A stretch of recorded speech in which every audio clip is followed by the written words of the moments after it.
Nintendo recently released the Zelda Game & Watch, and I have to say I'm a massive fan of it. I've been playing loads of Link's Awakening. It's in a lovely form factor, the screen is beautiful, and it feels great knowing that Nintendo have paid a bit of homage to the Game Boy.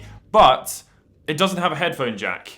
It's using a Nintendo Switch speaker. It's just using one of them, and it's around about here. There's a tiny little opening there for the sound to come out, and although it sounds okay, it's not perfect. And I would quite like to use some AirPods on this thing, or some headphones, or even plug it into a speaker and listen to the actual crisp audio coming out of this thing. So I went on eBay and I bought 10 little headphone jacks for £5.25, putting each one at 52p. Now, if I'd bought these direct from China, I could have probably bought a bag of 100 for £5. So this is a very inexpensive mod for someone to carry out. So as far as I know, this is going to be a pretty simple mod. You are going to need a Dremel and some willpower and a little bit of wire. But I did see someone else do this on YouTube and the video didn't have many views. So this is that person. I'll leave a link to his video in the description. Unfortunately for some, it's in Japanese. So this hopefully will help a lot of people who want to do this mod who don't speak Japanese. So without any further ado, let's do it.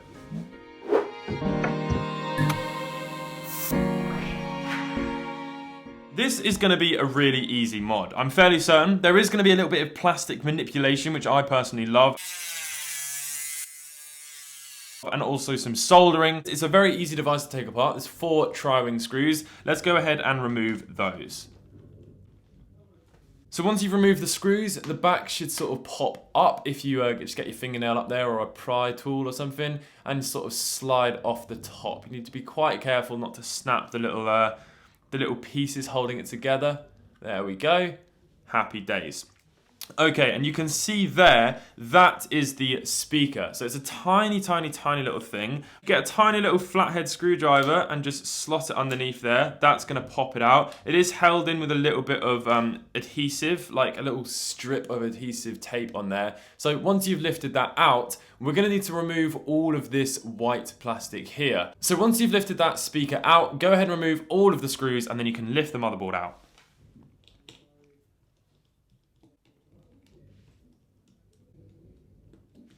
You're also going to need to remove the ribbon cables, so go ahead and just pop them up and lift them out. It's quite simple, you just have to lift up the little latches and gently remove the ribbon cable, like so. And then the final thing to do is unplug the battery. Go ahead and just lift that out. Boom. Now, the next thing to do is remove this white plastic shield. And there's one screw holding that down. It's a little Phillips screw. Let's go ahead and unscrew that. And then we can lift out the whole white plastic piece. Okay, happy days. So we're going to need to remove all of this plastic here, and also we're going to need to cut down this piece of the plastic mold up here, because what we're actually going to be doing is fitting the headphone jack right into there like that. And obviously in order to close up the shell, we're going to need to remove all of this plastic. So we're going to start off then with the white plastic piece here. Let's go ahead and grab the Dremel and cut it off.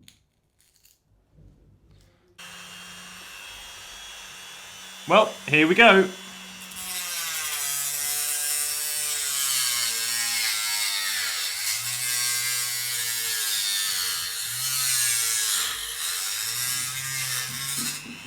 Right, so let's go ahead and test fit that piece now and see if there's enough clearance there for the headphone jack. Yep, there's absolutely plenty, as you can see. Okay, so the next thing we're gonna do is excavate this little piece of the molding out here. So we just need to get it all nice and flat so that the headphone jack can actually sit in there perfectly. So let's go ahead and do that now.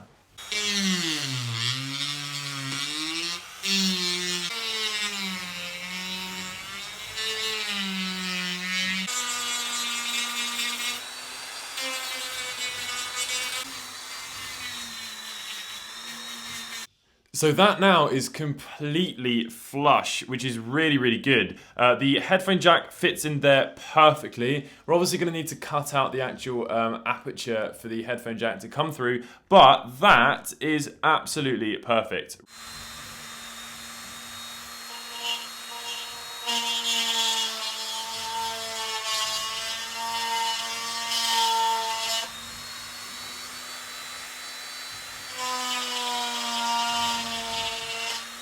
So that right there is perfect. It might look a little bit messy. On the other side of the shell, there's this small little piece of rubber. We're gonna go ahead and remove that, and I'm also gonna just grind down that piece off of the shell as well.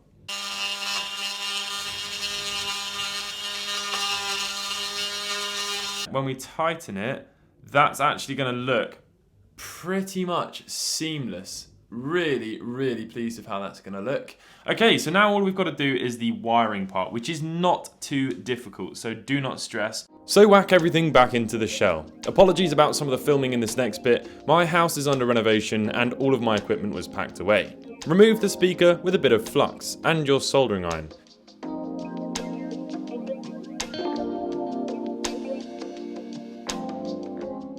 Then go ahead and tin up all the legs on the headphone jack.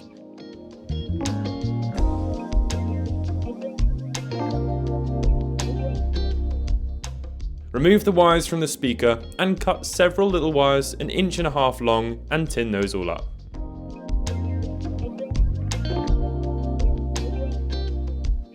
Solder 2 of the new longer wires to the speaker and then follow this absolutely excellent diagram I made using Microsoft Paint. That is shit! And try your best not to throw it out of the window soldering it.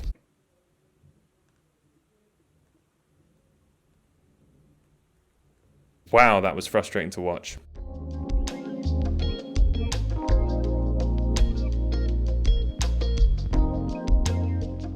You then have to awkwardly solder 2 wires at once to the pads and keep your fingers crossed you don't sneeze. Also, don't cross your fingers whilst you do this, it will make it harder. Then I plugged the ribbon cables and battery back in and gave it a go.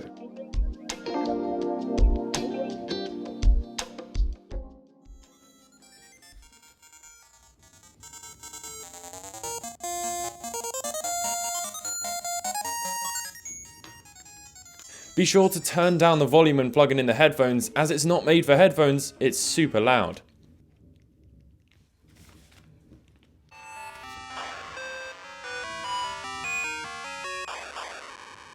After that, it was a case of fitting it all back in. There isn't really a right or wrong way to do this, it's completely up to you.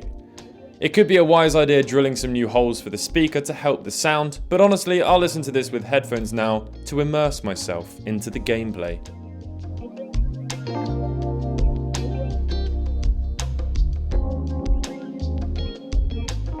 Apologies about the state of my hair. This video actually made me go slightly mental. It was quite a finicky little thing to do. However, I now have a headphone jack sticking out the side of my Game & Watch. As I mentioned there on the voiceover, it might have been worth drilling a hole to get that sound to come back out of the Game & Watch, but it doesn't sound too bad when it's just on the speaker, and just like a lot of other gamers, I prefer to play it with headphones. Now there's obviously a couple of different things you could do. You could use something like this, a little wireless dongle. I have made a video on this thing, which then allows you to use your actual AirPods or whatever and listen to it with Bluetooth audio. Or if you're an audiophile and you want to listen to it with some really good headphones, you can plug that into the side and that's going to sound great. One word of caution, make sure before you plug your headphones in that you go onto the little menu button and turn down the volume, because goodness me, does it get loud. So this is it on the regular volume on the speaker. Listen to this. It's pretty quiet, but does the job. If you drill those holes, obviously it's going to amplify that a little bit more. Now, when you plug in the headphones without turning down the volume, it's actually deafening. So make sure you turn down that volume. Obviously, it is not made to have a headphone jack, so make sure you just lower that volume. But that sounds unbelievable, and the quality of the audio is absolutely outstanding. I'm so impressed with it. Wow. Realistically, Nintendo, how hard would it have been to have thrown one of those in there? I mean, I spent 52 pence on that thing, as I mentioned. Could have got it from China for a fraction of the price. How much could you have got it for? I imagine not even 1 cent for one of them. So please add a headphone jack to the next one. I know there wasn't a headphone jack on the original Game & Watch, but we'd really appreciate that stereo audio. Thank you very much for watching. I'll catch you in the next one.